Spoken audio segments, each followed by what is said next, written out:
kyakkyawa ce, a zaƙin murya da suda suka dace, fatar jikinta tamkar baturiya a taƙaice, ƙarin daraja ita ɗin sai ya dace, ba ta harkan banza don tana da sana'a, gajiyayyu take ciyarwa rabbi ka ba ta sa'a, mai nema wurinta don manzo ba ta ce masa a'a. Ka ji 'yar kirki diyar da'a, wace ce ita?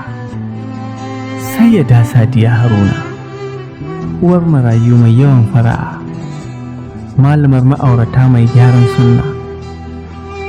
Rabbi ya ƙara ɗaukaka lafiya da nisan kwana.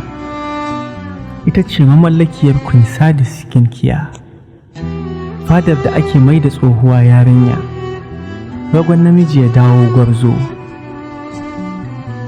Mayukan da ke fito da asalin kalar fata,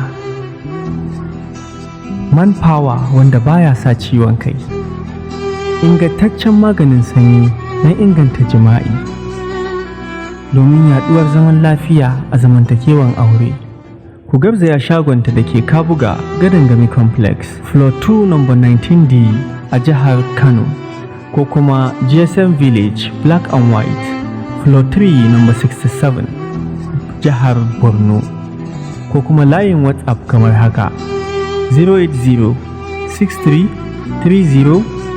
08063303709, ko kuma lambar headquarter kamar haka